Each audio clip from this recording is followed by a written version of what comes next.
मैं इस्लामुद्दीन खान और आप देख रहे हैं प्रहार टाइम्स। जैसे कि आप सभी को मालूम है, विधानसभा चुनाव का ऐलान हो चुका है और नॉमिनेशन करने के लिए भी लोग अब पहुंच रहे हैं। ऐसे में एसडीपीआई पार्टी से भी कलवा मुमरा विधानसभा में चुनाव लड़ने के लिए जो है तैयारियां ज़ोर शोर से चालू है और जो उम्मीदवार हैं एसडीपीआई पार्टी के वो सरफराज शेख है।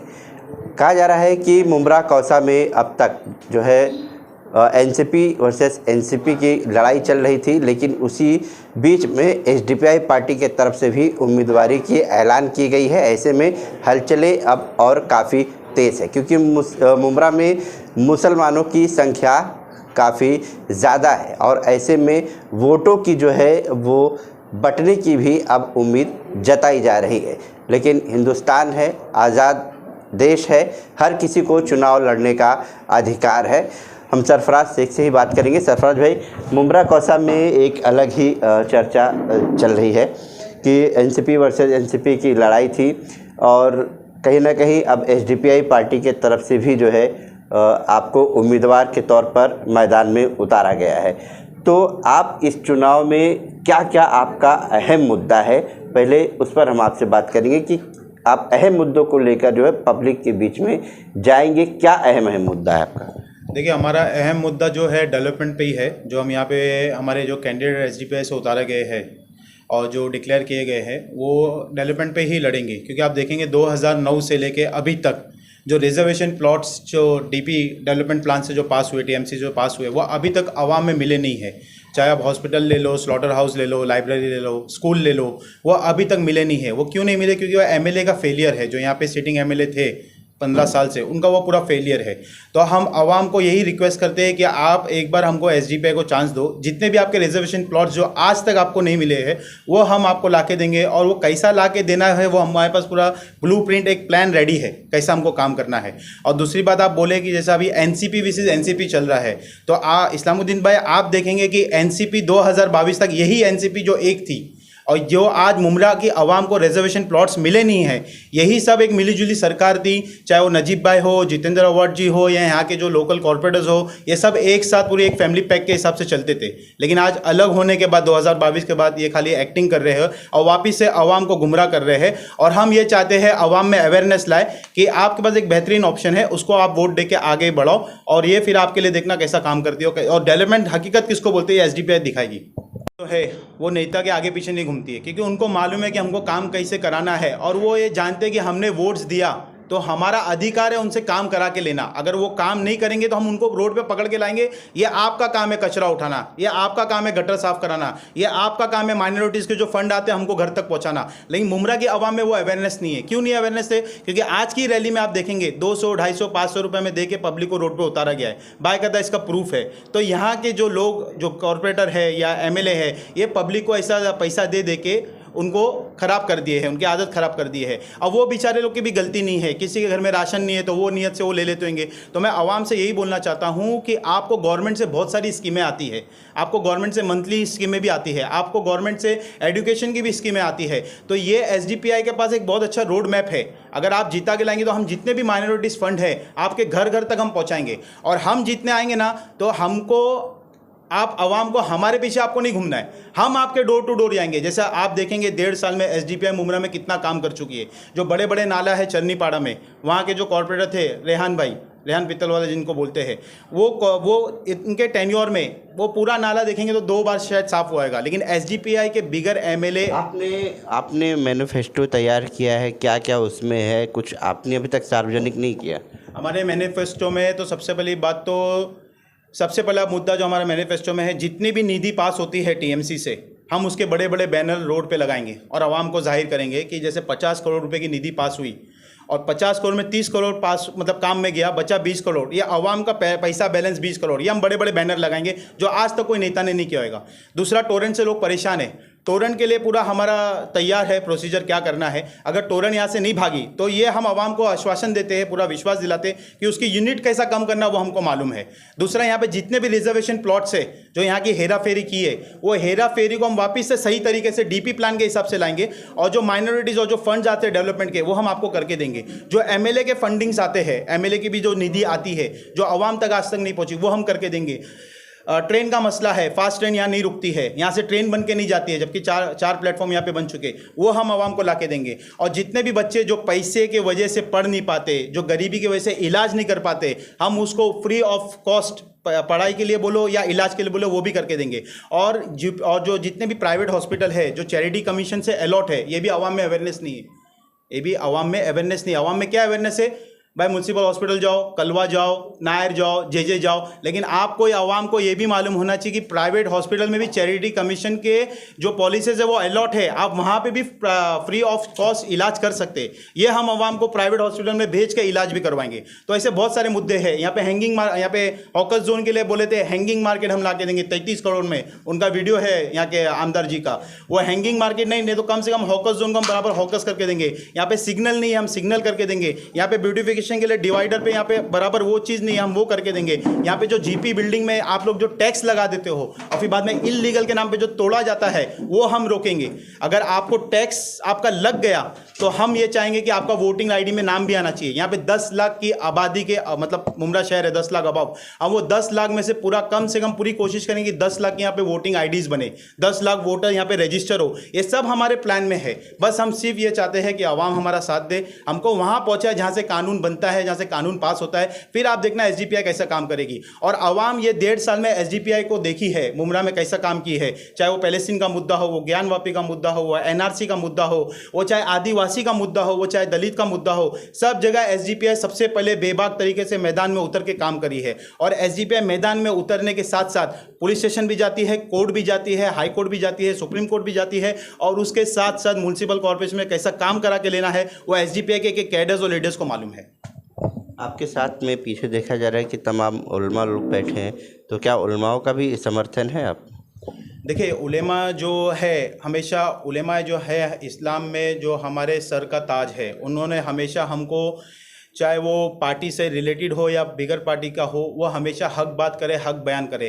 तो उलेमा लोग ने ये एसडीपीआई को स्टडी किया हुआ है कि ये एसडीपीआई जो एक पार्टी है जो बेबाक तरीके से काम करे, सिर्फ मुमरा में नहीं पूरे 18 स्टेट्स में।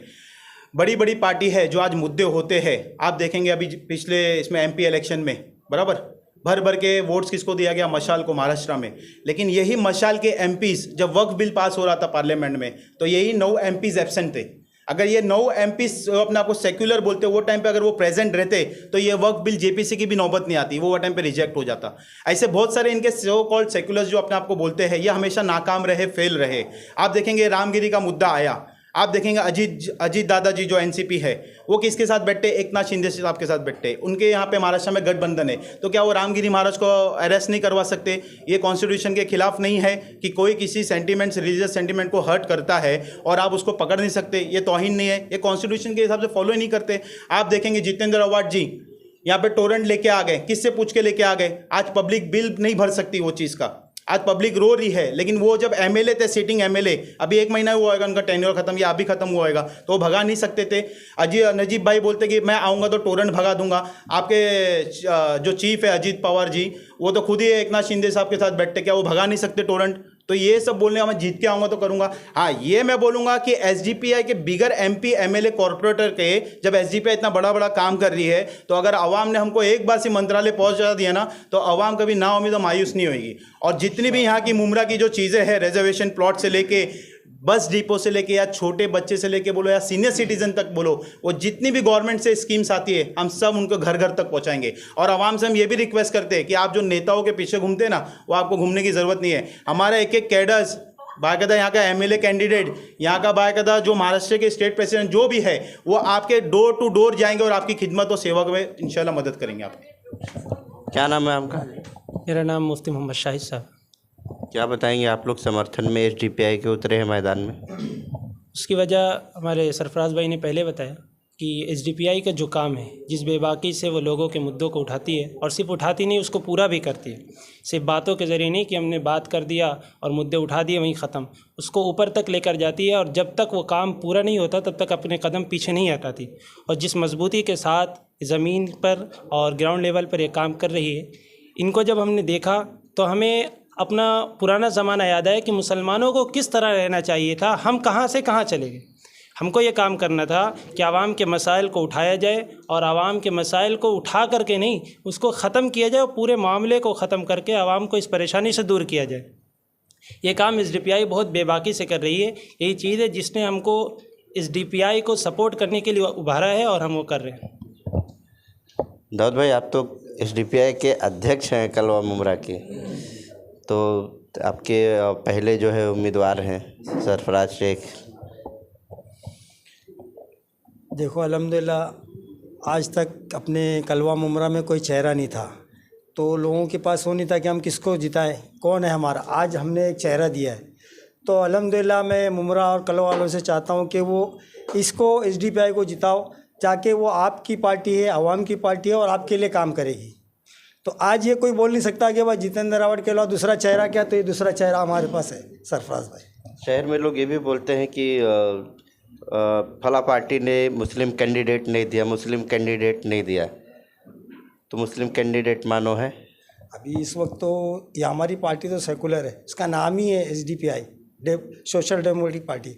तो आज आपके सामने हमने जो रखा है, हमारे सारे मुद्दे अभी बताए सरफराज भाई ने कि हमारी पार्टी जो है वो हर एक के लिए है।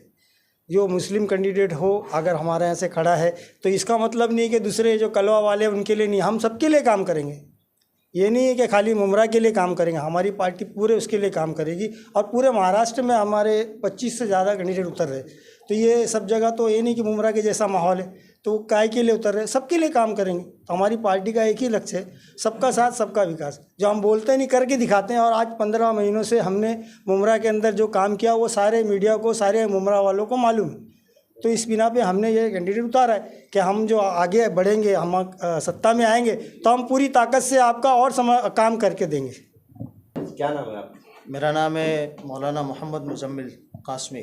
क्या बताइए, आप समर्थन के लिए आए हैं SDPI पार्टी है? जी, जिस तरह सरफराज भाई ने आपको बताया, बिल्कुल हम भी इनकी तमाम बातों की तायीद करते हैं। और मैं आपको बताऊंगा, आपके ज़रिए तमाम लोगों को पैगाम पहुंचाना चाहता हूं कि अपने वोट को ज़ाया ना करें। अल्लाह रब्बुल इज़्ज़त कुरान पाक में इरशाद फरमाता है, अऊज़ु बिल्लाहि मिनश शैतानिर रजीम, बिस्मिल्लाहिर रहमानिर रहीम, इन्नल्लाह यअमुरुकुम अन तुअद्दुल अमानाति इला अहलिहा, कि तुम क्या करो, जो अमानतदार है, यानी अल्लाह पाक तुमको हुक्म देता है कि जो अमानतदार है उनकी अमानत को उन तक पहुँचा दो। वोट भी हमारी शरीयत में देखा जाए तो एक अमानत है, एक शहादत है। अगर आप किसी को वोट दे रहे हो, अगर आप किसी का नामज़द कर रहे हो, तो आपको ये पता होना चाहिए कि यह आदमी अमानतदार है या नहीं है, यह आदमी जुल्म तो नहीं कर रहा है, यह आदमी ज़्यादती तो नहीं कर रहा है, यह आदमी रिश्वत खाने वाला तो नहीं है। क्योंकि अगर आप उस आदमी का नामज़द करते हो तो कल क़यामत में तुम्हारी भी इसमें पकड़ हो जाएगी। और अगर तुम जानते हो कि नहीं, ये आदमी अमीन है, यह आदमी अमानतदार है, यह आदमी सच्चा है, यह आदमी आदिल है, यह आदमी जुल्म ज़्यादती करने वाला नहीं है, अगर तुम उसका नाम, जो पार्टी से वो खड़ा है, अगर उसका नाम तुम नामज़द करते हो तो गोया एक नेकी का काम है, एक शहादत को तुमने ज़ाहिर किया, एक अमानत जो थी उसको तुमने उस अमीन के हवाले कर दिया, तो कल क़यामत में तुम्हारे को इसका हिस्सा मिलेगा। एक चीज़ तो ये हो गई। दूसरी चीज़ ये है कि अल्लाह रब्बुल इज़्ज़त कुरान पाक में इब्रार इरशाद फरमाते हैं, कुंतुम खैरा उम्मतिन उखरिजत लिन्नास तअमुरूना बिल मारूफ व तनहौना अनिल मुनकर, कि अल्लाह रब्बुल इज़्ज़त फरमाते हैं कि तुम बेहतरीन उम्मत हो, तुम क्यों निकाली गई हो, ताकि तुम लोगों को भलाई का हुक्म देती हो और बुराई से रोकती हो। ये 2 पॉइंट की बात है, हाँ, इसको नोट कीजिएगा कि बुराई से रोकना और नेकी का हुक्म देना, किसी को ऑर्डर देने के लिए भी पावर की ज़रूरत होती है और किसी को बुराई से रोकने के लिए भी पावर की ज़रूरत होती है। तो जब तक हमारे पास में पावर नहीं आएगा, ये पावर आएगा कैसे, जब हमारे वोट का सही इस्तेमाल करेंगे, हम किसी सच्चे अमीन अमानतदार आदमी को पार्लियामेंट तक पहुंचाएंगे, तभी जाके हमारे क्या होंगे, तमाम मसाइल हल होंगे। तो ये इसका इस्तेमाल और हमारे पास जो है बुराई से रोकना। आज बुराई क्या, हमारे माशरे में मोटी मोटी चीज़, अगर कोई नमाज़ नहीं पढ़ रहा है तो वो बुराई मानी जा रही है, ठीक है। कोई ज़िना के अंदर मुब्तला है, नाउज़ुबिल्लाह, उसको बुराई माना जा रहा है, ठीक है। कोई दूसरी चीज़ में मुब्तला है, लेकिन इसके साथ साथ में बुराई ये भी है कि कोई वोट हो रही है, वोट के अंदर धांधली हो जाए, रिश्वतखोरी का मामला आम हो जाए, लोगों को 250-250 रुपये देकर, 300-300 रुपये देकर रैली के अंदर उतारा जाए। ये सब भी तो क्या है, बुराई के अंदर शामिल है ना। हम चाहते कि भाई बुराई को रोकना है, तो बुराई को रोकने के लिए भी हमको क्या है, पावर में आना बहुत ज़रूरी है। इसीलिए हम इसके पार्टी से सियासत में हम जुड़े हैं। तो आपने सुना कि जिस तरह से मुंब्रा कलवा विधानसभा जो क्षेत्र है, यहाँ पर कहीं ना कहीं विधायक जितेंद्र अवार्ड ने नामांकन किया, नजीमुल्ला भी नामांकन करेंगे। ऐसे में एसडीपीआई पार्टी से भी जो कैंडिडेट हैं सरफराज शेख, और भी यहाँ पर उम्मीदवार अपक्ष में भी बढ़ सकते हैं, और यहाँ पर लड़ाई जो है वो काफ़ी दिलचस्प भी होने वाली है।